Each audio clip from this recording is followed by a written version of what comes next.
we started realizing that theater's actual function is not to get us more jobs. Theater's actual function is to leave a lasting mark on our society, like the Greeks did, like the Persians did, like Shakespeare did, that will tell us how to live life better. My guest today, Arian Moayed, is a Tony-nominated actor, co-founder, producer of Waterwell, which is an arts educator and award-winning writer-director for film. When we turn the pages pretty far back, though, there's a pretty amazing and dramatic backstory to his own life that informs his really beautiful and open lens on artistry, performance, and the intersection between that and social justice and citizenship and bringing people of disparate places together. His family fled Iran shortly after the Iranian Revolution. He was just a very small child, but he sort of made his way with part of his family. Actually, his brother was left behind through Saudi Arabia for a number of years and eventually ended up in Chicago, of all places, where the family had to completely relearn everything about life and essentially start over. He built a beautiful body of work and continues to do that, starring in major theatrical productions on Broadway, in movies with people alongside people like Bill Murray, Spike Lee's productions, Jon Stewart, Robin Williams. And one of the projects that he currently produces, The Accidental Wolf, which features a cast with a combined 36 Tony nominations, including Kelly O'Hara, Laurie Metcalf, Dennis O'Hare, and Ben McKenzie. The Accidental Wolf has a really cool new way of being able to view that.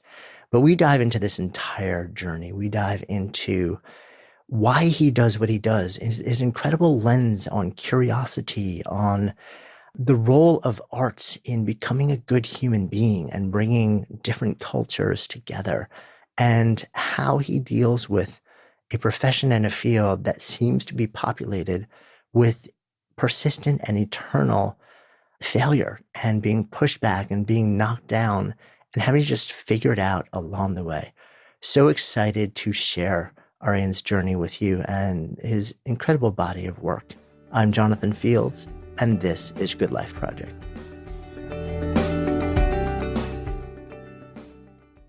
I believe in curiosity. I just think that we can't do anything without it, really.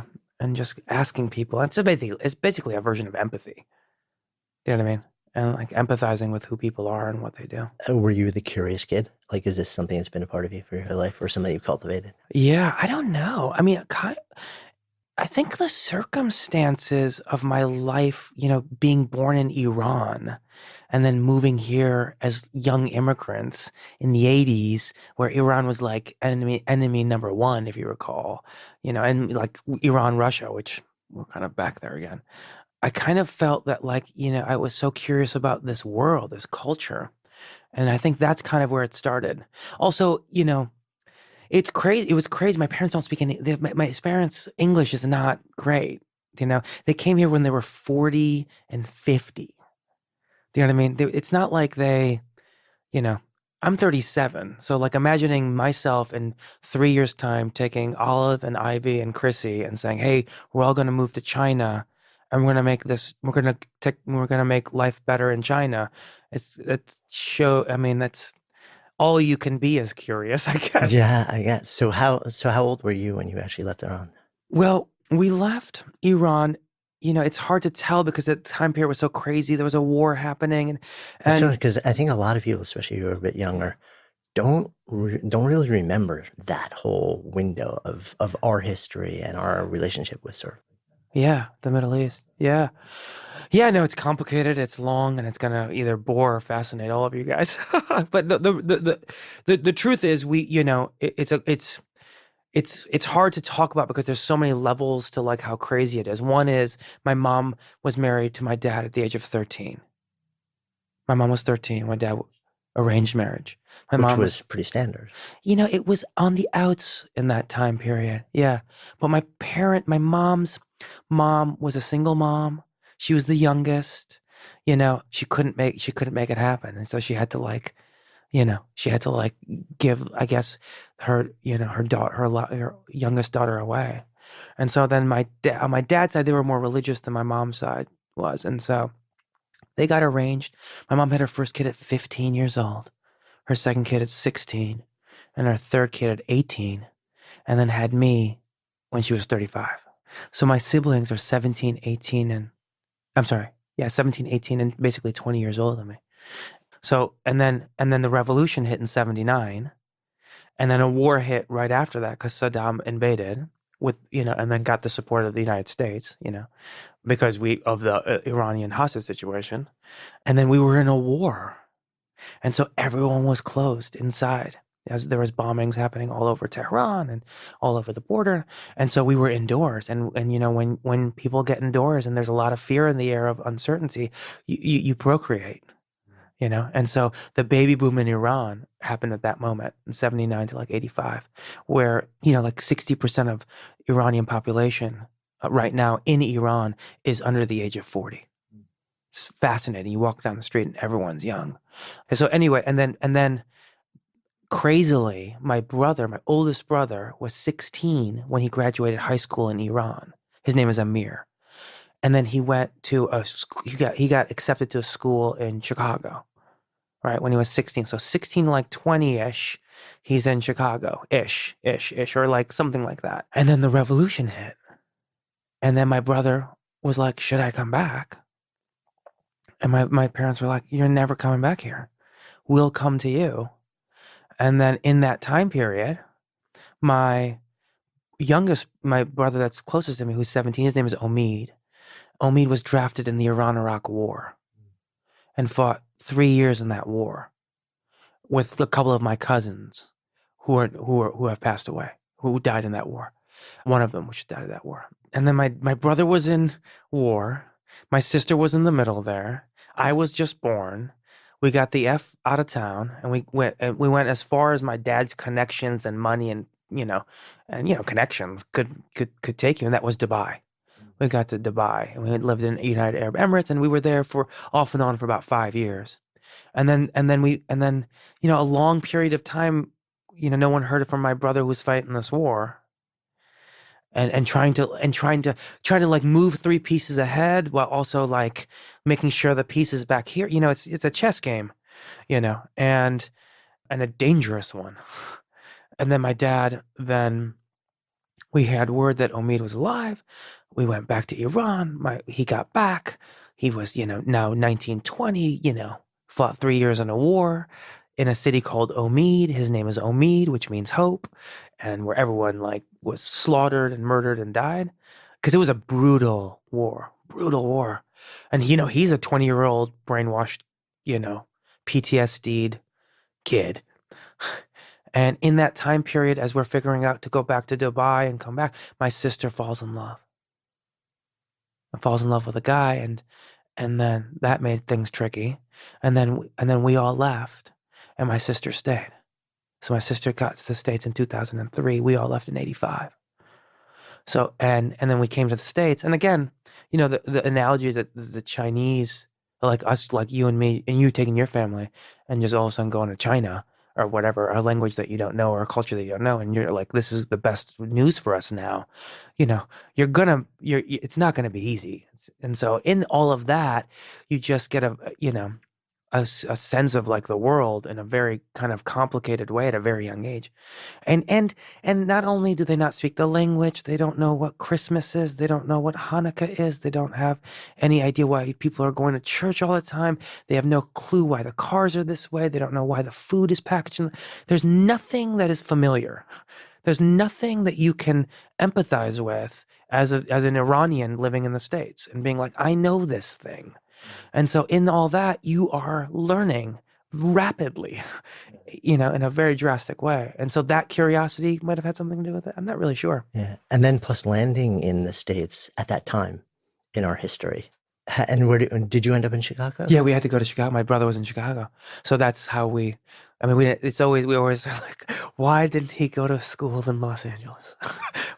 We always joke about, like, we picked the coldest city. So when you land there with the rest of the family, then was there at the time an Iranian community there, or were you sort of like, okay, here's a group of people who are not like anyone else around us? Both. There was no Iranian community. I mean, a small one. There's Iranians everywhere, just like there's, Tibetans everywhere, just like, there's Jewish folks everywhere. They had to find it. And, a friend of mine who was a friend who was a cousin of the guy that you went to high school with, remember him? He lives in Chicago. Let's get his phone number. That's kind of the game that you play. And then all of a sudden, we were just talking about like, communal, is that the right word? Communal. Communal. I added an extra It's all liquid good. U in there. I'm still saying it. I'm not going to say it. Where all these people come together. We Iranians would do that all the time because we only had each other. But also, we weren't rich. We had no access to anything. And so we all of a sudden were dumped into, we weren't impoverished, but we dumped into like the lower, middle class neighborhoods, which are apartment buildings and all this stuff. And so those neighborhoods are full of immigrants. And so all of a sudden you're instantly bonding with Haitian and Taiwanese and Korean and Jewish and Jehovah's Witness. I mean, and you just become friends with everybody that is not, that only understands America as a second place. It's kind of like, when you go on a trip to like a country with like a group of like Westerners, or you meet a bunch of Westerners and all of a sudden you can like connect, be like, oh my God, this is so different than it is, or whatever. It's kind of what happens to immigrants. You just go to the people that kind of like know, that. And that's kind of what happened. And the next steps were kind of like the greatest things that my parents have ever done. And again, kudos to them for their ingenuity. We lived in a pretty, kind of crappy neighborhood in the north side of Chicago at the time called Andersonville, which is now not crappy. It's like the new Williamsburg.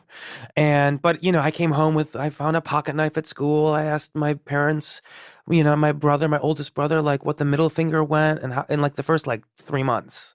And I was swearing a lot, and I was in an ESL class. Well, the ESL classes were full of Hispanic speaking. So I was now all of a sudden speaking Spanish.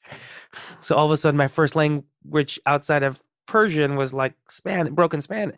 It was a thing. And so, and my parents, in all of their wisdom, they said, let's move to like a really, really, really like, rich neighborhood, like upper class neighborhood, and live in like not the upper class part, because there are those neighborhoods. And that's what we did. We moved to this like apartment complex that was like full of these, immigrants. But we went to this great schooling. And the reason why it was the greatest decision is because all of a sudden I had access to public school education that was really inclusive, or it seemed inclusive, and art, a lot of art. So is that where sort of the light bulb went on for you? Yeah, that, like there was that side to you. Yeah. All of a sudden it was fascinating. And I probably saw so much, and I'm using trauma with the small t, of just my parents and my lifestyle uprooting and like not know. And I was watching small little traumas happen left and right. Not even about money, though some of it was about money, but some of it about language and culture and loneliness and all that stuff, that I kind of also felt like it was my duty to make everyone feel good, maybe. And so I remember doing a lot of like things that other people wanted just to like, so like people would feel better. So that involved some level of performing. Yeah. Yeah. I was playing piano a lot. I was playing piano a lot. But I was also like, I made everyone laugh. I knew how to like do jokes, I just, and again, this is also weird and funny, but my parents, like all immigrants, you only will get the Hollywood entertainment that's like 10 or 15 years ago. It's not like now that like everyone's getting like direct access to whatever Blacklist. It's back then, you're still dealing with the things that were 15 years old. Do you know what I mean? And so like Iran missed Star Wars. Like we never had Star Wars until honestly I was like 12, 13, because then I was like, what's Star Wars? But my parents loved Charlie Chaplin. So I watched Charlie Chaplin films when I was a kid. And my parents loved I Love Lucy. And I watched like every I Love Lucy episode. My parents really understood Three's Company, which was like a modern show at the time. So we watched Three's Company all the time. And so these were my like social influences. And whenever they wanted like a dramatic movie, we would watch like things that they knew, like bicycle thief, and like things like that. And so then all of a sudden I had this really weird education of like comedy that came from Lucille Ball that was so addictive to me. And I could do it. I could like pratfall and like do all these like, I don't know, like silly things. So that's kind of how it all started, to be quite honest. So when does, I mean, so you're getting drawn to this on a personal level and expressing it and playing with it and dancing with it.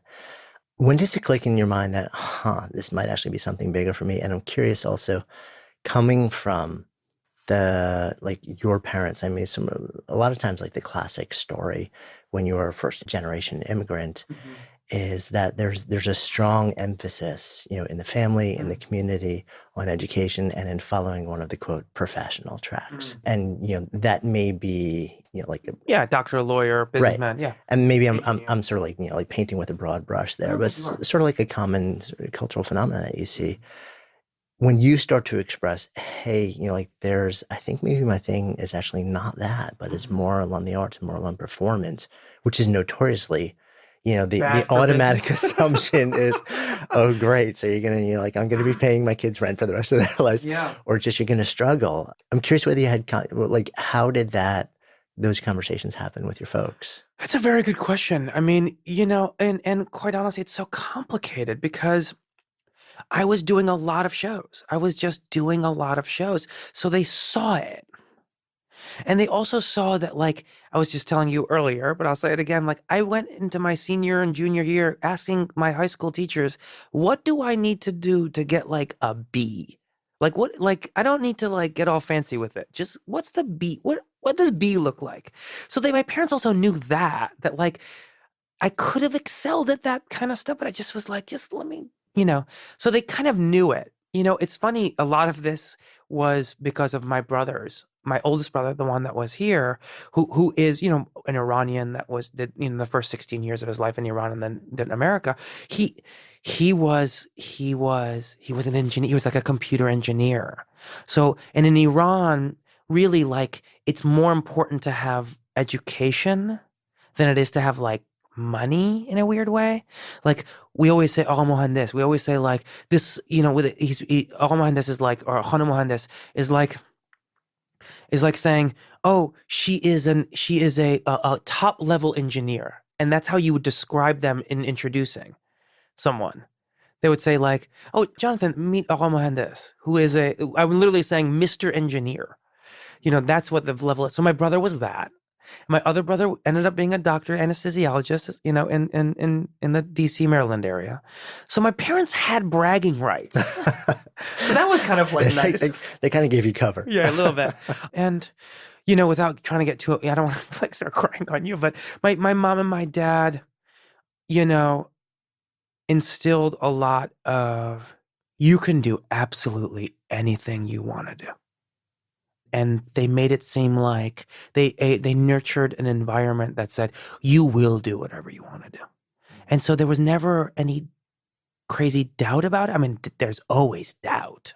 I have doubt right now saying what I'm saying to you. Do you know what I mean? But there was never a feeling that whatever I wanted to do, I wasn't going to like try my hardest, love it as best as I can, and like excel at it. My dad always used to say, you can be a garbage man. I don't care. But if you're not the best garbage man, pick something else. And that was like, that's also a very hungry, immigrant-y, survival of the fittest mentality, where I see it in immigrants, sometimes more than I see it in, second, third, fourth generation Americans and Westerners, is that there is this ability to, we came all the way over here through war, through language barriers, through culture, we did all of these crazy steps. And now all of a sudden you can do anything you want to do.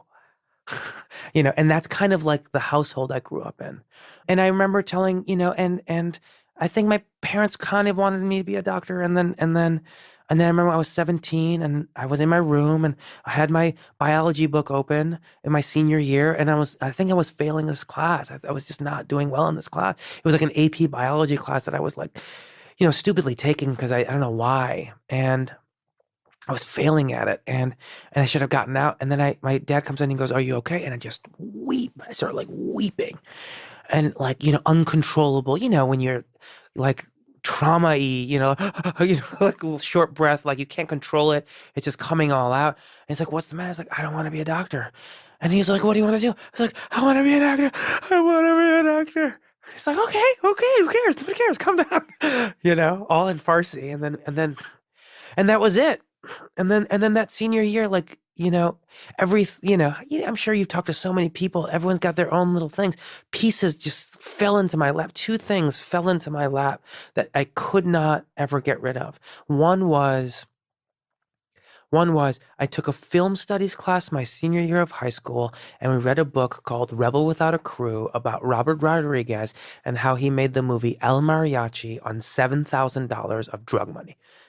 And in the end of this book, there is an Appendix 1A, and there's a couple lines in there that says, "How do you be a great film director? Make 17 bad movies," or something like that. And I was 17, and I read that, and it broke my brain. I understood it. Oh, if you do something a lot, eventually you're going to get someone good at this thing. It's the 10,000 hour rule. It's like all these things that we have heard. Eventually you're going to just like stumble into something okay. That made a lot of sense to me.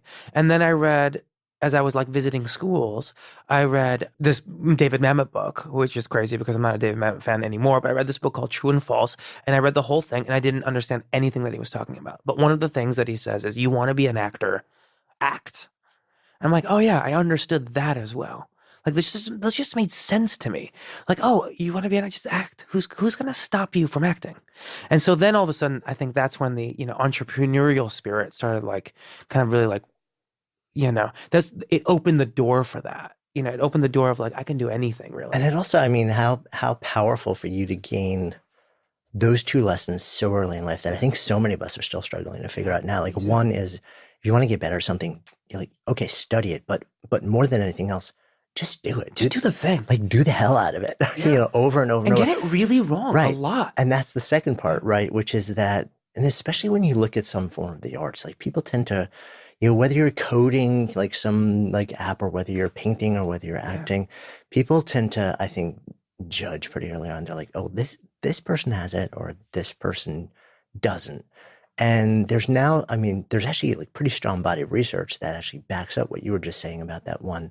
Was it Rodriguez quote? Yeah. I'm messing up the quote. But yeah, yes. But whatever it is, but the idea that no, in fact, for the best of the best, yes, there may be like the thinnest slice of humanity, which is some sort of like bizarre savant-like thing, which like, but the vast majority of people who we hold up to be some of the best at the best, whatever they do in the world, they're not that person.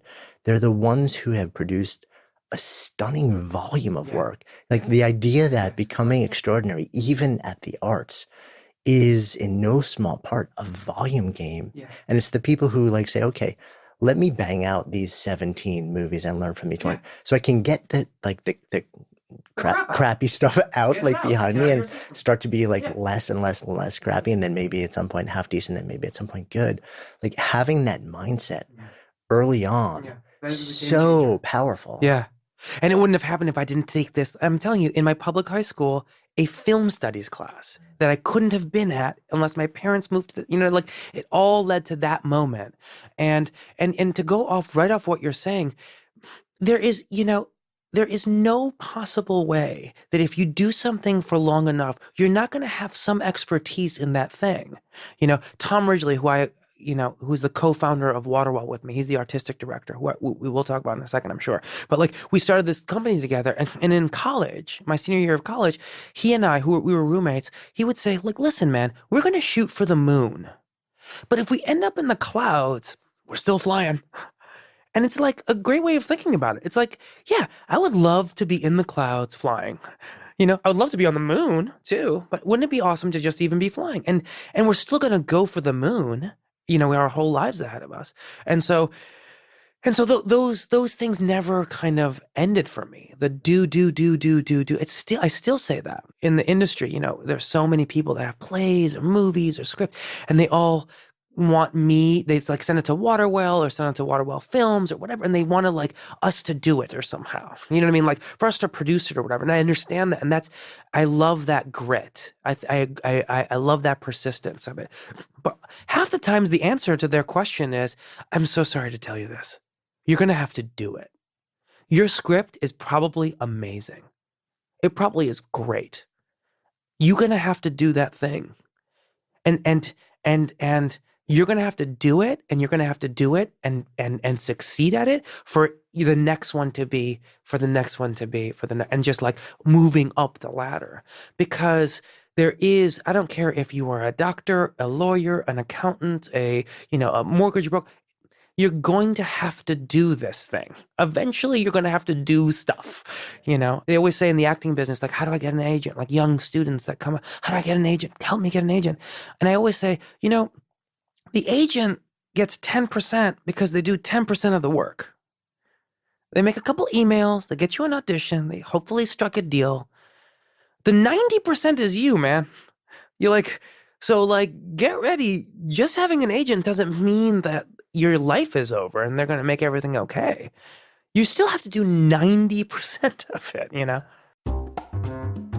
So we all pretty much know that brushing your teeth is important. It actually affects not just your teeth and gums, but your overall health. So why would anyone actually not do this daily? I think the simple answer is most of us kind of look at brushing our teeth as a messy and annoying pain, which is why we are really excited to be partnering with Quip, also known as the Apple of electric toothbrushes. I've actually had mine for, I guess, a little over a month now. It's the first time I've ever actually been excited about brushing my teeth. Quip is super streamlined, really beautiful to hold. It comes with this sleek plastic sleeve that suction mounts to your mirror and actually doubles as a travel cover, which has become really handy for me. It pulses automatically so that I know when to switch to a different side so I can zone out and still know I've given all the right teeth all the love they need. And it's a fraction of the cost of a lot of bigger, bulkier, traditional electric toothbrushes. And this is super cool. They offer a subscription plan that delivers new brush heads every 3 months for just $5, including free shipping worldwide. And that's so important because we're supposed to actually change our brushes and brush heads every 3 months or so. And come on, can you even tell me the last time you changed yours? So Quip starts at just $25. And if you go to getquip.com/goodlife right now, you'll get your first refill pack free with a Quip electric toothbrush. That's your first refill pack free at getquip.com/goodlife. And let me spell that out for you. getquip.com/goodlife. Good Life Project is supported by RX Bar. They're protein bars made with 100% whole ingredients, and this is really cool. They actually label the core ingredients on the front of the package, and the ingredients that make up the texture and the taste, like 100% real cacao, coconut, stuff like that on the back. And of course, the ultimate measure, they also taste really good. And now RX Bar has created special bars just for kids with the same super high quality, real ingredients, 7 grams of protein, 0 sugar added, no gluten, no soy, no dairy. And it's pretty awesome because as a parent, you get the peace of mind of clean, healthy ingredients and the convenience of a kid-sized bar that you can drop into anywhere from a lunchbox to a backpack or a sports bag even. And RX Bar Kids comes in 3 flavors: chocolate chip, apple, cinnamon raisin, and berry blast. And I will tell you that after doing a taste test with my daughter and her friends a few times now, it's seeming like chocolate chip bar has kind of taken the lead in favorite flavors, though the apple cinnamon raisin is a quick runner-up and berry blast is also right up there too. You can find RX Bar Kids at Target stores anywhere, or for GLP listeners, the gang at RX Bar has something cool. Get 25% off your first order when you visit rxbar.com/goodlife and enter the promo code goodlife at checkout. For you to sort of continue, okay, so you get the lessons, right? You get the download, the knowledge bomb. But then at the same time, this is a profession which is notoriously brutal, notoriously filled with rejection, notoriously filled with walls, which means you have to keep doing and doing and doing and doing and doing in a space, in an industry which chews up a lot of people.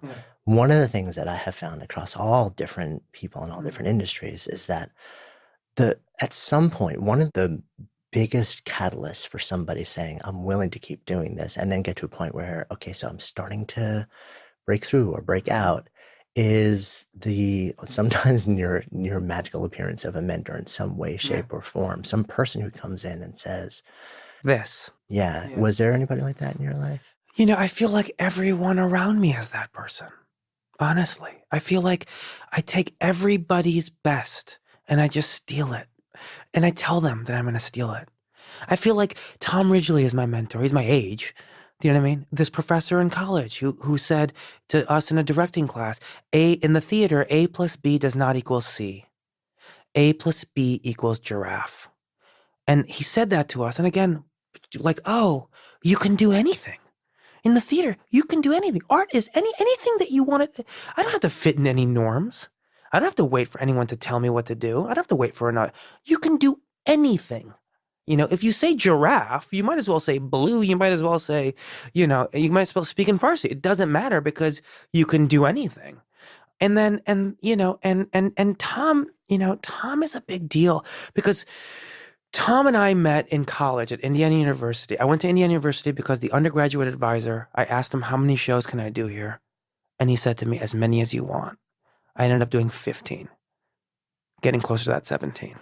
I met Tom my freshman year. We both were cast as freshmen in the lead on the main stage production of Indiana University, where all these were supposed to go to MFA students. We became friends. 9/11 happened. All of a sudden, we said, we gotta do something. We have to actively try to better the world. Literally, that's not hyperbolic. We were very game on, our influences were Martin Luther King, Gandhi, like these people. And just these were the people that we were doing. And then we were reading like Julie Taymor and Peter Brook. And so 9/11 happened. Tom and I, the summer before, decided that we're going to come to New York. I'm going to start a theater company. Whatever the heck that meant. I mean, we had no idea what we were talking about. 9/11 happened. We moved to New York. We wrote a show in a month and a half, performed it one time at the Collective Unconscious. That was just $500 of our money that we rehearsed on the roof of our apartment.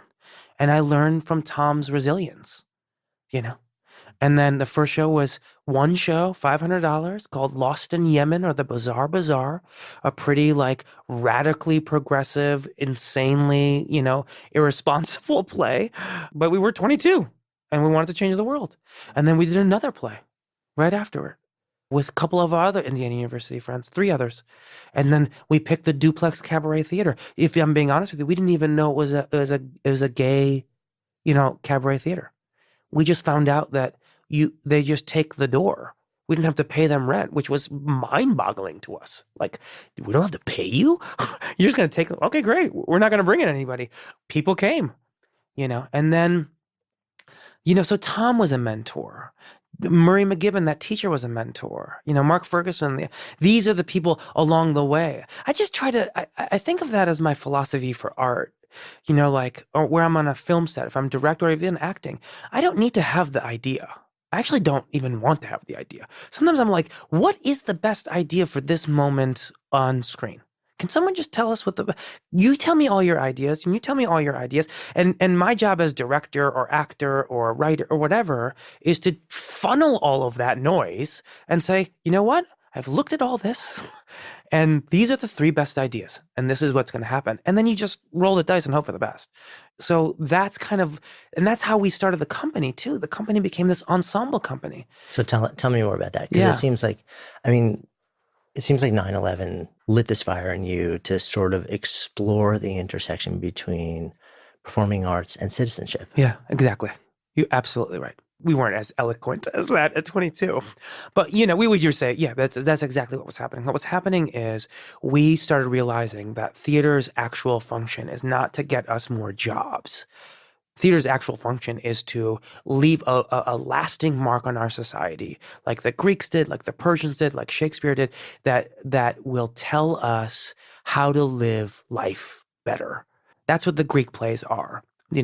And Tom and I understood that at a very young age. The 2000s were a year of ironic theater. There's a lot of irony in theater, a lot of like cynicism. Just sort of generally. Yeah, generally, I just think people were scared of not wanting to deal with things. Do you know what I mean? I think they were scared. They're just so scared. And I understand that. You know, it was a scary time. We were in I mean, not as scary as moments now, maybe, but, you know, we were in a war that we didn't know anything about. We were scared of another terrorist attack. There's so many things that were happening. And during that time period, Tom and I just our way to help society was to make this theater company called Waterwell. And the mission statement is essentially, we're going to do socially conscious, civic-minded theater that's accessible to all. And that's enlightening, engaging, empathetic, and really entertaining. And we started writing in shows. We didn't know anyone in New York. We knew nobody in New York. So we couldn't, you know, buy the rights to anything. So we wrote plays. And we didn't know how to direct, so we directed the plays. And we didn't know other actors, so we acted in the plays. And then they're like, you need to become a nonprofit. We became a nonprofit. And then we found out again, you know, we didn't have any lawyers or anything like that. We just found out, oh, it's the IRS's job to help us get this thing, not the IRS's job to help us not get this thing. And that's a little difference in thinking.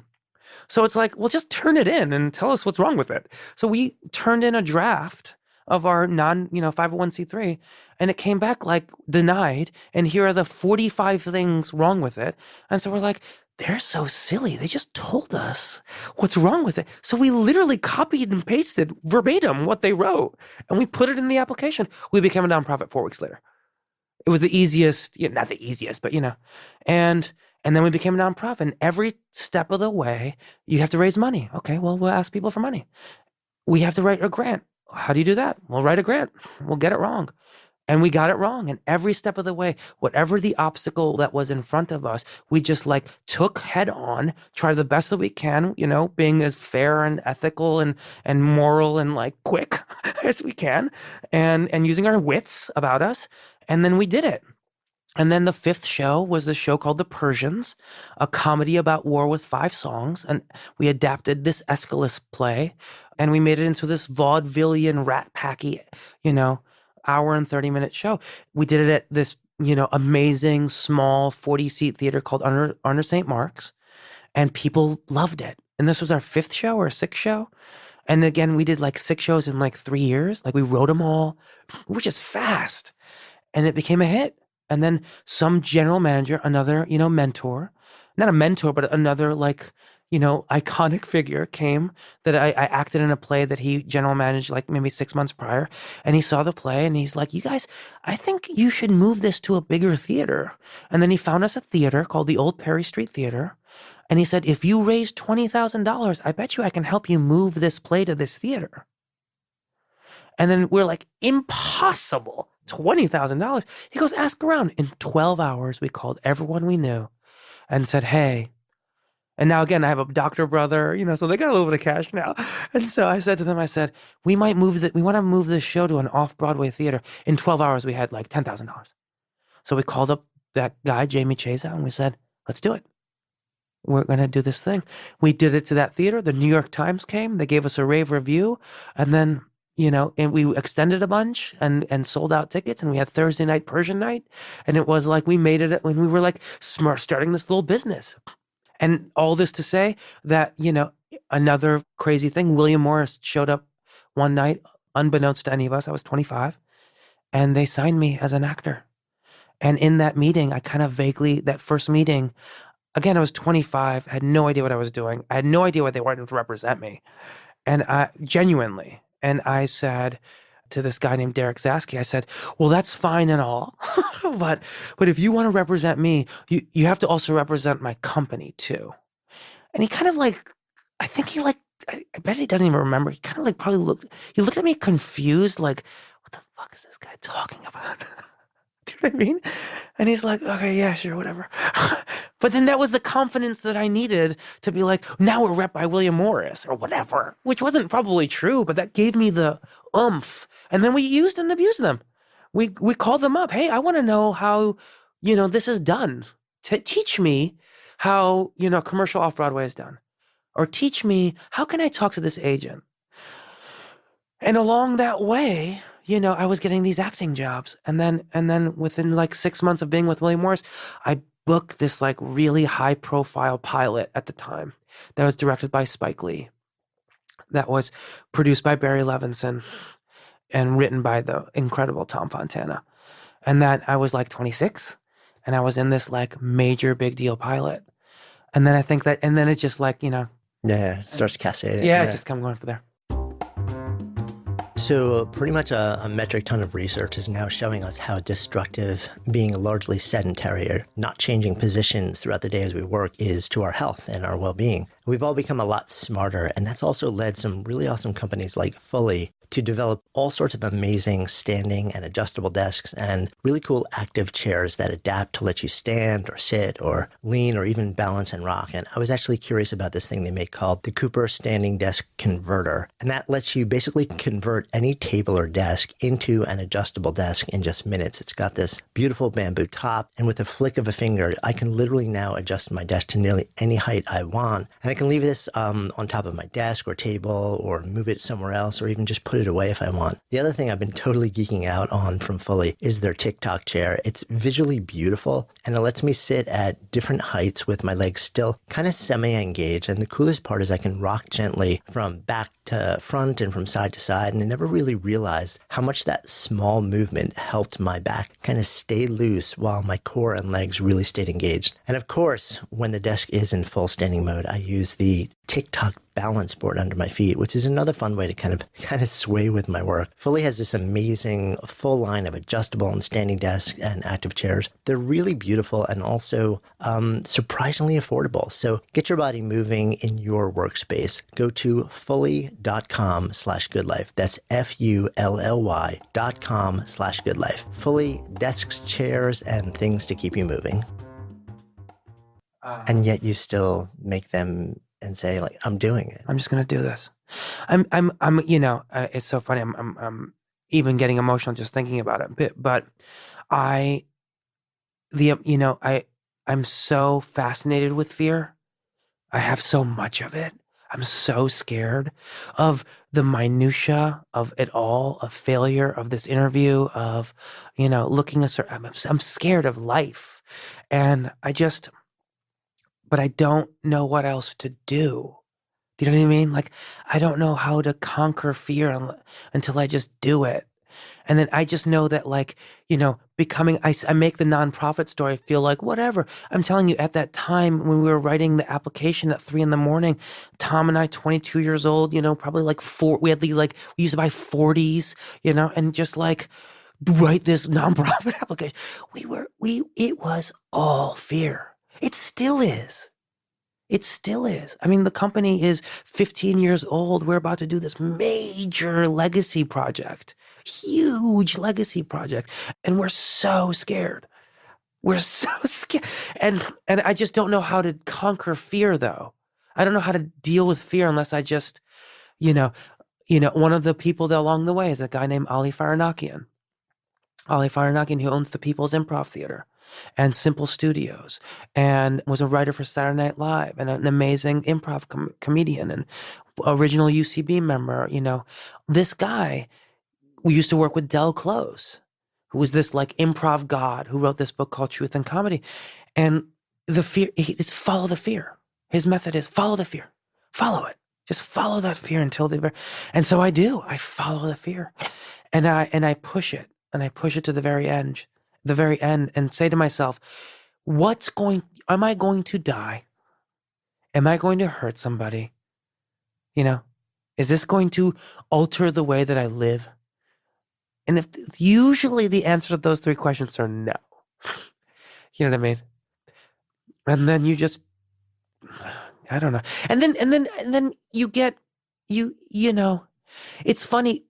I think in the acting community, it's so tricky. In the acting community, they see me as this like actor. Do you know what I mean? That's like been on Broadway, nominated, was in The Humans, like all these like accolades that are on my thing. But the people that really know me close know me as like the water well guy first, and then acting is like this other thing. And they were like, how do you like become a great? How are you being able to get so many accolades as an actor? This is because I've let it all go. I've let all the BS of all of the noisy, fearful actor bullshit. I'm sorry. I'm just not interested in it. And it doesn't scare me. I will fall flat. I fall flat I tell this to my students. I fall flat every day. And I just like push through that thing and just say like, okay, you fell flat. What? It's not gonna kill anything, you know. I feel like I'm going all over the place, but it's all these experiences is it goes back to you know, just like doing the thing. You've mentioned your students a number of times. So, we've talked about the fact that you're an actor and a producer and a writer. Along the way, you become an educator. So part of this thing that you do with Waterwell is you create all these different things, but at the same time, you have a very strong educational element to the mission. Yeah, I mean the mission is always access, right? It's always giving people access to, you know, socially conscious, civic-minded work. And one of my first day jobs was teaching at the Professional Performing Arts School on 48th Street. And years goes by, and Waterwell has, you know, been excelling in the theater community before the economy crashed. And we were just, you know, tumbling through. The economy crashed, and all of a sudden it's like our foundation grants are going, you know. And at year 9 we were like, you know, or whatever, year 7 or 8 we were at like $100,000 operating budget, you know. But all of a sudden everything is fiddling away, and theaters are not changing their prices. And then, you know, they asked us to, you know, apply to be a vendor for the Professional Performing Arts School. And we did. And we won that bid. And that bid helped us to realize that our mission can start them younger. And so what we do is at the Professional Performing Arts School, the Waterwell Drama Program, what we do is we teach them not only from grades 6 through 12 how to become great actors, how to become theater makers, and teach them with, you know, vocal classes and you know, movement classes, and again, we're in the curriculum. It's a public school, and we're in the curriculum, but we also teach them citizenship. We teach them, the class that I teach is called The Artist as Citizen. It's teaching them what it means to make great art, and using that art to come back to your communities, local, big, small, church, synagogue, doesn't matter, and facilitate some of that art into that world, you know, and show them a direct line to success through that. Not all these kids are going to be actors. Not all of them are going to be in the field, but I can show them that, you know, for example, right, you know, one of the things that we've done at our schools, we work with Global Glimpse, and that basically a bunch of our students go to a third world country and they create art with people there. It's cool. And now imagine, empathize with that student. They go to a third world country. They work with some local talent there, and they create a piece of theater or a moment that they feel good, that they've done something really rather massive, you know, even locally, even if it's one person. That built a shitload of confidence inside this young 16, 17, 18-year-old kid. That confidence translates to going into the audition room with a little bit more bite, you know, with a little bit more, what's that, skip in their step or whatever that phrase is, you know, a little bit more confidence there. That confidence gets them that job. That job leads to a couple other jobs because the directors like that confidence too. Then all of a sudden that confidence leads to their relationship confidence. And then all of a sudden you're now that one person that you've influenced in, you know, wherever, you know, Nicaragua or Haiti or wherever they go, has now infiltrated a spectrum of thousands of people that have and that's, you know, what we do at the school, you know, through art training, through like, get your vocal technique up, wear all blacks. Here is what Moliere did. Here is theater history. And on top of all that, you know, we've been producing theater for so long, professional theater on an off and off Broadway, you know, budget. So we know how to cut corners. So we took the money that was allocated for one production a year. If you can imagine a performing arts school that was only doing one production a year. And we now last year we did 11 shows. Every student at our school performs every year on stage. That also builds confidence. That shows parents, whether they become actors or not, that shows them there's an ability for them to follow the fear and do. That shows them I can speak out loud.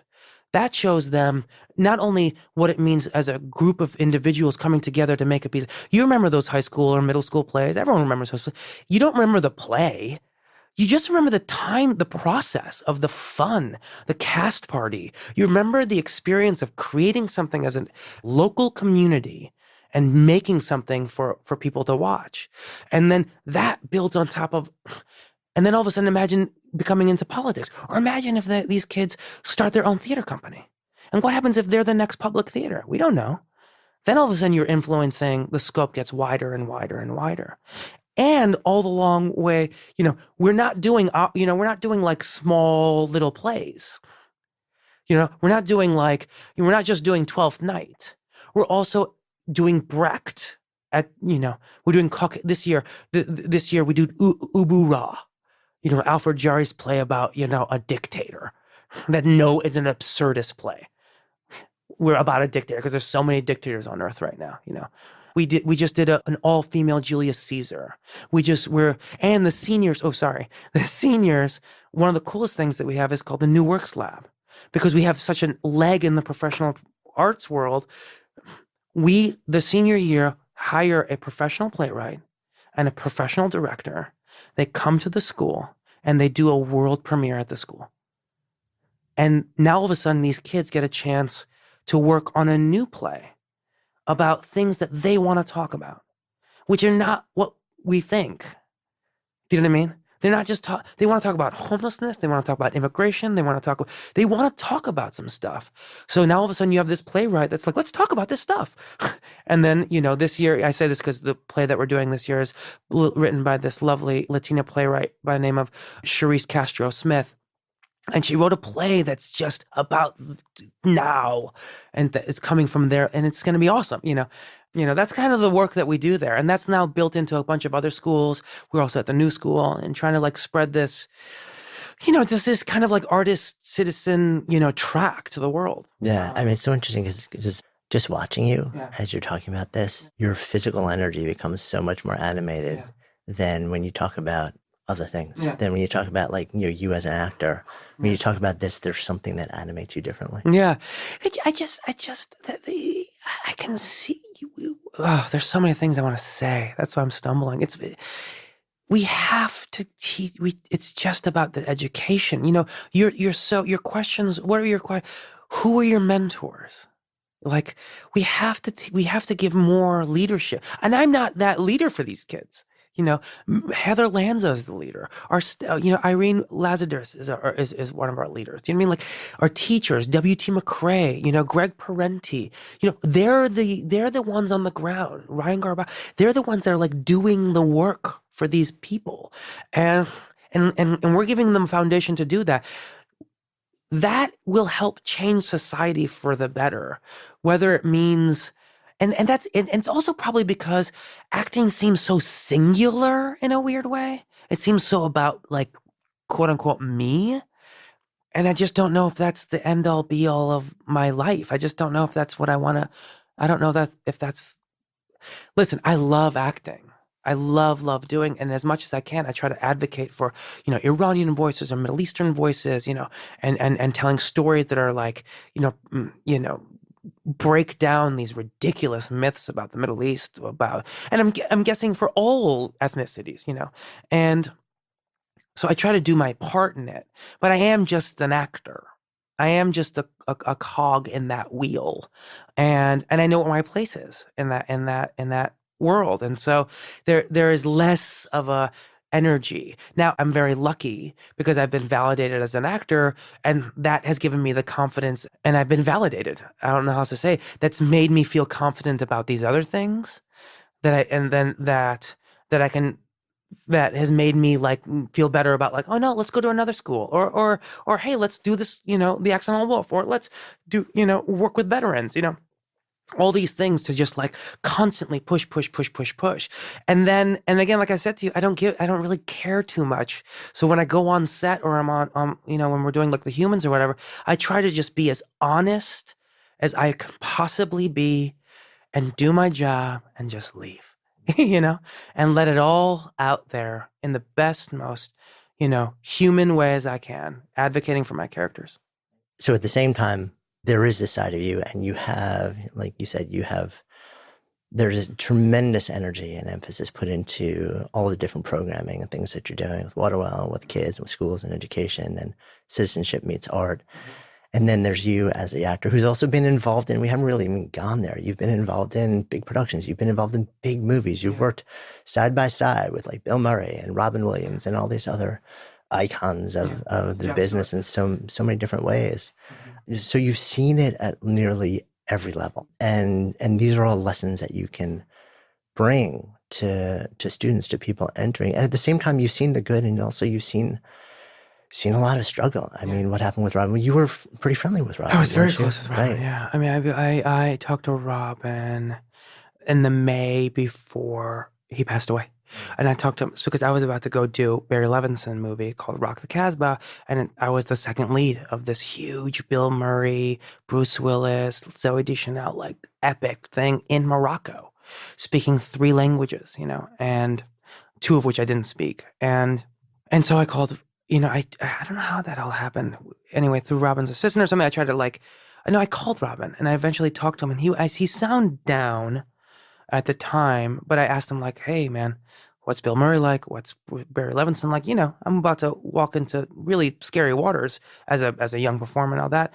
And he just was his honest self. He was, another mentor along the way, someone that I really, really loved and admired for many reasons. We were the 2 leads of this play on Broadway called The Bengal Tiger at the Baghdad Zoo, a play about 2 soldiers guarding 2003 the Baghdad Zoo, where they kill a Bengal tiger because it chopped the hand of one of the soldiers off, based on a true story.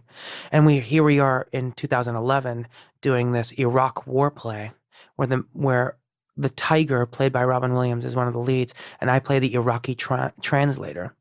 And it's a play about spirituality and myths and war-torn and art. And Robin and I became real tight. And we had a lot of ups and downs too, because I was nominated for the Tony Award and he wasn't, which was tricky. And it hurt him, I think, if I'm being honest. But he doesn't matter anything at me. I think he was the 3rd person to call me, and when I got nominated that morning. And he was so gracious. He was such a good person. He was such a great advocate for humanity. He believed in the arts. He did the play because he was a huge USO guy. And we had these strong narratives about PTSD and all this through the eyes of these soldiers. And he never let up about helping people. After the show would be done, everyone and their brother wanted to meet. There would always be like 300, 400 people outside the door trying to get an autograph with Robin Williams, obviously. But if you were on the list, you can go backstage and come on the stage and talk to the cast members. And every once in a blue moon, and every night there'd be, 150, and it's the same happens for Hamilton right now. You go on the stage, it was in the same space, same theater. Maybe 5 times I would see this person that had, ready cliched, ignorant Arian speaking here, but being like, this guy with a blue mohawk and 50 piercings and seems a little out of place. And curious Arian would go up and be like, hey, are you looking for someone? He's like, yeah, I'm a friend of Robin's. Oh, Robin will be out in a second. Dude, can I just meet him in there? I was like, oh, how do you know Robin? Because you don't also give everyone access to Robin before he's ready. And he goes, oh, Robin is my sponsor. And I'd be like, oh, wow. He goes, yeah, Robin took me off the streets and sponsored me. And he got me a ticket to come out and see him in the show. I'm gonna weep now. 5 times that happened? 10 times? I don't even know. All the time. And working with Robin, I saw a human being. I saw so many little stories like that. Another story is I'm a big Letterman fan, and Letterman asked Robin to come on. And I asked, can I, go with you or whatever? And so the answer was yes. And then we did the thing. But the day before, he was like, I'm going to talk about this about the show. I'm going to talk about this about the show. I'm going to talk about this about the show. And really getting really in the heart of why this play is so great. And then he would apologize after it was all said and done about how he the producers came up to him and they really wanted him to like be like old fashioned Robin and like really like Robin it up, quote unquote. So he didn't get a chance, but he's so loyal to Dave, they didn't feel like saying no to that. And then, so he like Robined it up, like we all know, and like that energy. And then he come apologize to me, feeling that he let the play down because he didn't take it seriously, like it was a whatever at the time a Charlie Rose interview that we just done. That's a lot of empathy there. That's a lot of levels of understanding to come to me. It's also wearing a lot of masks. I mean, you wonder whether like when you're living two separate worlds where there's such a radically different public-facing mask, and then there's a very different internal life, whether that plays into some of the suffering that goes into someone like him or so many other people that in some way have those two different, like there's the public persona, which is profoundly different than the private one. And there's so many, not to even go there, but there's so many stories of just people taking it and turning it into something awful. But there's also these stories of, I mean, I didn't tell any of these stories. I didn't tell either of these stories until after he died. But the other story I keep on wanting to talk about is because it was so human. Is that we were like the two quote unquote leads of the show, and we had dressing rooms right next to each other. And so I can't tell you how many times, maybe a dozen times at intermission, he'd come into my dressing room, close the door behind him, and ask me how I thought the show was going. I'd be like, great. He's like, I'm trying some new things. I'm like, I know, it's amazing. It's awesome. He's like, it's not throwing you off. I'm like, no. He's like, let me know if, and I was like, oh no, God, it's great. It's all great. Robin, you are great. And then because he was so insecure about his own work. And sometimes, if I'm just being honest, sometimes I was 31 years old in my first Broadway debut, playing in a Rocky translator, representing a community in a very specific way. Sometimes I want to be like, Robin, why are you telling me how good I'm doing? If I'm being honest, talk about doubt and fear. But then it dawned on me, he's just like me. He's got the same fears, He's got the same stuff, noise, messiness of like how, it's how hard it is to be a human being, And he understood it really wholeheartedly. Yeah, I mean, it seems like that's one of the higher the profile you become, sometimes the more amplified everything becomes too, fears and successes and all that stuff. And I think we're seeing that a lot sort of in the increasingly public lives and personas of so many different people, and the inescapable reality that, you are you're telling the story of your life in a very public way, especially if you want to, quote, establish yourself in some field where it's based on you, your reputation, your, quote, personal brand, that you've got to be public facing and forward facing in all these different channels, which means at the same time, you have channels to project outwardly. Yeah. But very often it's a complete illusion or delusion of what's really going on inside. And people have equal channels to project back at you through the anonymity of a screen, which we're not equipped to handle that on any level that makes most of us okay. And I think we're still really struggling to sort of navigate that and figure out where is the sweet spot where, we can breathe again, where we can be okay. And maybe being massively forward facing isn't, the all the time right answer. And I think I kind of feel like the pendulum is swinging back to a certain extent in certain ways on this. I think you might be right about that. I think it's a good thing. I think so good too. One of the things that you've done recently actually was last year, which I thought was really fascinating. It's this seems to be this really interesting offshoot of this maniacal search for the intersection between citizenship and theater or public performance, which is Fleet Week Follies. So we're in New York City. For those who don't know, there's a thing that happens in New York City called Fleet Week, where along the piers, there's all this military sort of docks. And for a week, at least the West Side and a lot of downtown Manhattan is taken over by our service people. And you and I guess Tom, your partner, through Waterwell, got involved in supporting this community in a really interesting and different way. Yeah. This is all something that we've always been, when we were in the Iran-Iraq war. I mean, we still are in the war with Afghanistan technically, but when we were in the crux of the 2000s, when we were in that war, even back then, way before then, all of our shows were free for veterans, and we got grants for that. Not that we were getting that many veterans, but we would get, even 5, 6 a night. That would be plenty for us, because why not? And along that, interesting journey, Tom, in all of his brilliance, stumbled upon, in a long-winded, I'm going to shorten the story, but stumbled upon something called the Blueprint Specials. That in 1944, the U.S. War Department hired a young private named Frank Lesser. You want me to wait? That's also, so yeah, in 1944, the U.S. War Department hired a young private to write 4 musicals to be performed by, directed by, produced by soldiers, active soldiers, on their off time. So as a way to cope with shell shock. That's what they were saying. So just break that down for a second.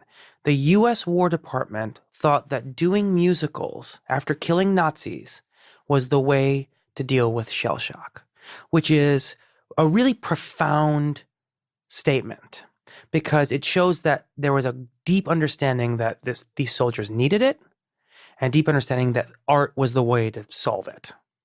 This young private wrote these 4 musicals. They were never performed. 3 years later, he writes Guys and Dolls. And he becomes the biggest and the most important, influential, musical person alive. 72 years later, we find these. They were lost forever. We find the musicals. We find the Blueprint Specials, which are exactly that, blueprints on how to make a musical.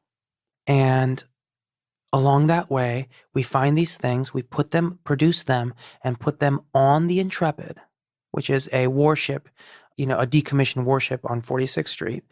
We put them on the Intrepid with a cast of 60, half of which were veterans, and the other half were Broadway stars, doing a world premiere Frank Lesser musical, which so many levels of insanity there on the musical theater side, on the veteran side. And we fulfilled what the War Department wanted, which is we gave an outlet for many of our veterans that were in the show, did Afghanistan, did Iraq, did Haiti, did Korea. Like, they were all involved, many of which were still dealing with PTSD. So we used the art that was commissioned by them to help their shell shock at the time, now called PTSD. Yeah. What was that experience like for them? Did you talk to? All the time. Well, I'm still friendly with so many of them. It was incredible. They gave him the confidence, and one of the cool things about the show, we only performed it 6 times because it was a big, big musical, and we oversold it by thousands, really. And you didn't know, the audience member, who was an actor and who was a veteran until the very end, when all the actors came out in their regular clothes.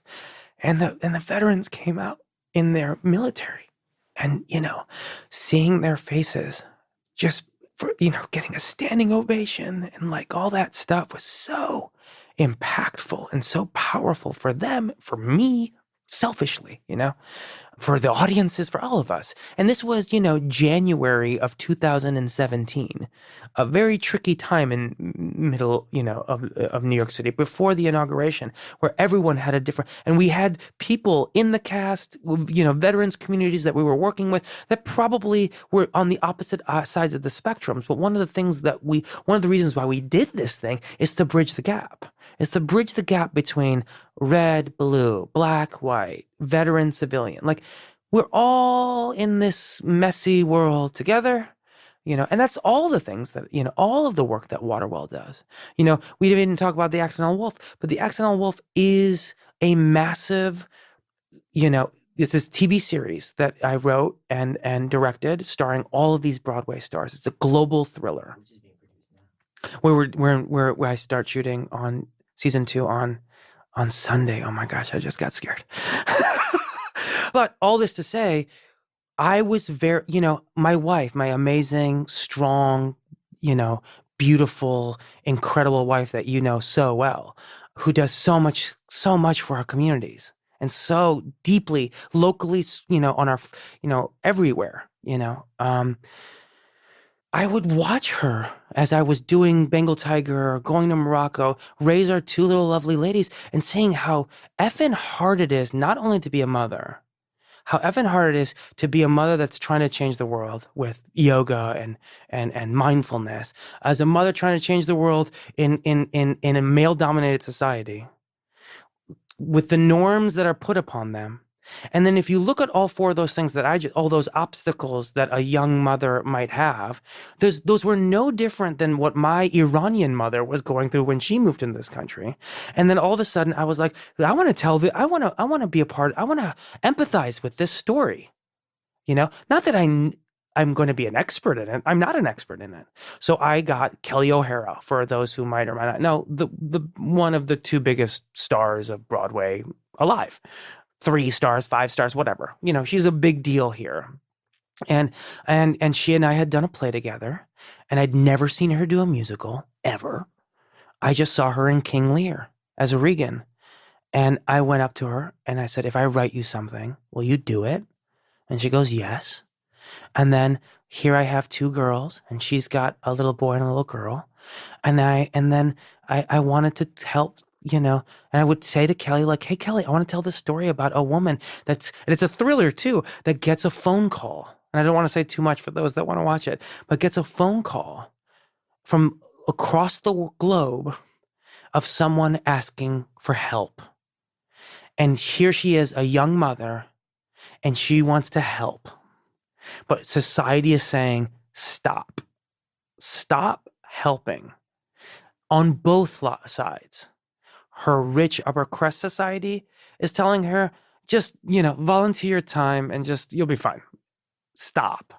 And on the other side, it's about Sierra Leone as well. The Sierra Leoneans coming to them like, baby, we don't want your help. We don't want your white privilege help. And so I tell both those stories. So part of that is empathizing with both sides of it. And I don't know shit about being a mother. So I talk to Chrissy, I talk to my mother, I talk to Kelly, and I take all of that data and I say, let's put it all in there. Messy, beautiful, gorgeous, wrong, right, all of that in there. Or the Sierra Leonean community. What do I know about Sierra Leone? Nothing. So I met with Sierra Leonean actors and rappers and intellectuals and historians. And I say, tell me everything. And I just take all that information, I put it in there. And I even sometimes say, okay, cool, I'm also making a thriller. So here's where I need this to end. Do you know what I mean? Like, here's where I need this idea to end. Can we get there in a safe way? And sometimes I say, yeah, this, and that. Maybe if you do this, oh, cool. And sometimes like, that's not believable. And then you cut it. Simple. It's a deep, empathetic struggle that we're all going on as artists on The Accidental Wolf. And then now I made this short form thriller that has Kelly O'Hara, Laurie Metcalf, Dennis O'Hare, the entire cast of The Human, 35 Tony nominations in the cast and crew. Like, it's a huge, massive thing. But I've made it short form, and it's a thriller.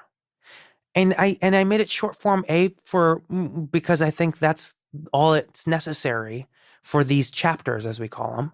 The first season is out and it's 2 hours long, but every chapter one's 5 minutes, one's 25 minutes, one's 17.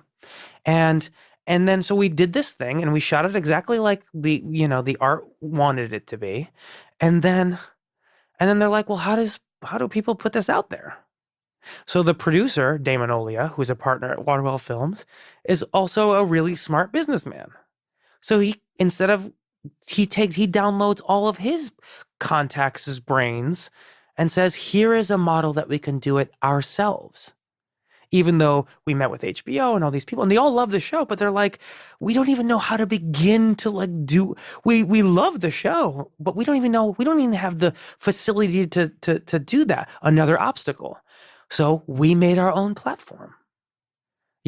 That's you're like, how does it go? We go to the end of the road, and then there's like a roadblock, and it's like, well, this needs to now be released. So we made our own immersive website that asks you questions after a chapter is done. You can call phone numbers.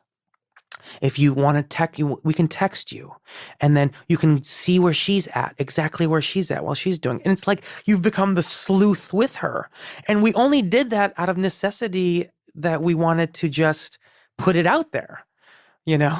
And he used his bit, you know. So Damon's another mentor, you know. All these pieces together to kind of make this go. And then you can watch the show at theaccidentalwolf.com for all you lovely Which mothers. is awesome, by the way. Yeah, check it out. We're really proud of it. Yeah, I mean, it's kind of like a good place for us to come full circle also, because we're circling back to this same, everything is a manifestation of this same sort of relentless blend of curiosity, willingness to act, willingness to stumble, willingness to say, I know nothing, who can help me? Yeah. And willingness to say, if it's okay, so it's never been done before, or I've never done it, but that doesn't mean I shouldn't do it. And that doesn't mean I can't figure it out along the way. And just an openness to taking the steps and seeing what happens over and over and over and over and over and over and over and over and over again, until it just, like something happens or it doesn't. And then you figure it out and you sort of say, okay, so what did I figure out, and how can I do it differently? I mean, I feel like you must be. Did you write a book before you wrote your book? Yeah, no, it's the same thing. I mean, people have asked me a number of times, like, well, you made a really big change. You were a lawyer and then you went to become an entrepreneur. And I'm thinking about that, and I'm like, yes, yes, I did leave behind this high powered career and to make $12 an hour as a personal trainer and learn an entirely new industry. And that was 20 years ago. Yeah. I have done something similar over and over and over and over again since then. And I think eventually it becomes a process where you realize that, yes, you can completely screw up. You can get smacked back so many times. And every time you figure out how to navigate your way through, you're like, all right, so yeah, it hurts, but I'm going to be okay. So I'm going to keep trying something different and I'm going to go left instead of right here. And eventually, those things start to give you a sense of, I'll figure it out. Yeah. It may not be fun, and I may get banged up along the way. Oh, yeah, you're going to get hit. But eventually I just have this sense that I'm going to get where I want to be and where I need to be, and I'll figure it out. Jim Henson was like that, or Charlie Chaplin was like that. All these artists. Charlie Chaplin made a lot of short films, and a lot of them are bad. It's okay. But it's the same thing. I look at we've discovered this, unknown notebook from Picasso or from this famous artist from the first 3 years of their lives, and now it's up on auction, and you laugh, because if that was for so many of these artists who didn't hit their stride of really producing extraordinary work until 10, 15 years later. It's simply like somebody wants to own a keepsake that had the name of that particular artist on it in the very early days, but the actual product was terrible. Right, because that's where we all start. We have to start from that place. We have to do some crap. Yeah. And there's 17 bad films in all of us. Exactly. So let's kind of come full circle here also. So as we're hanging out having this conversation, the name of this is Good Life Project. So I always wind up with the same question, which is, if I offer the phrase out, to live a good life, what comes up for you? Yeah. Well, I've thought about this, and it's all these little nuggets, but a lot of it, for me, I think, there's two main things in life that I think matter, and that's love and work. That's basically all comes down to that. And inside of love is empathy. Inside of love is kindness and caring and respect and responsibility and citizenship. And inside of work is, doing, acting, failing, trying again, failing again. I think those are the two things that just constantly push forward for me, love and work. Because and Tom Ridgely, the first mentor I mentioned, is the one that says that to me. He goes, that's all that matters, love and work. And everything, and love is a big pocket and work is a big pocket. And those two things really push me forward. And the only other thing I want to say, just like another, mentor, also coworker not coworker, like a colleague of mine, a contemporary, that's the word I'm looking for, is Terrell McCraney. He wrote Moonlight, but he's this fabulous, incredible, phenomenal playwright. And he's also a MacArthur genius. Grew up in, the ghetto of Miami as a black gay kid. Imagine. And he came and talked at my Artist as Citizen class. And he was an apprentice of August Wilson, one of our great playwrights. And August Wilson told him, and now he told my students, which I learned, and now I'm telling you, is that all great art /life /creativity /whatever runs on 3 cylinders: the interpersonal, the global, and the spiritual.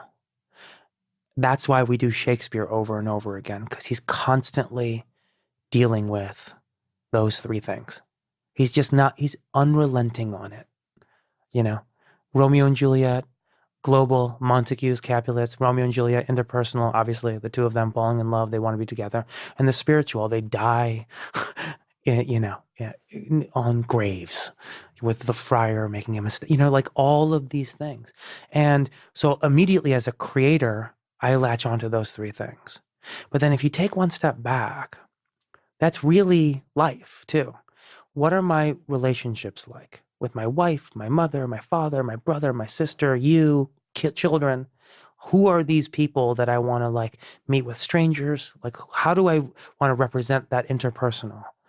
The spiritual of and spiritual could be God, it could be religion, it could be Islam, it could be any of these things. It also could be the spirituality of nature, it could be the spirituality of nurture, of art, of creativity, of whatever that might mean to you.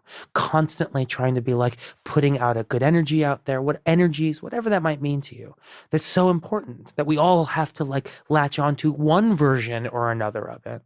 And the global, how are we doing the interpersonal and taking that spiritual, putting them together and bettering our communities locally, big, wide, small, I think those 3 things and love and work are my, are just my go-tos for, how to live a good life. Thank you. Thank you. Thanks so much for listening, and thanks to our fantastic sponsors. If you love this show, please support them. They help make the podcast possible. Check out the links in today's show notes. And don't forget, by the way, to grab your spot at this year's Camp GLP. It's an amazing way to step out of your life every day, out of the frenzy, and just spend time reconnecting with who you really are, meeting amazing new friends, and learning a ton along the way. And if you've been waiting, be sure to register now to lock in your $200 super early bird discount. Learn more at goodlifeproject.com/camp. See you next week.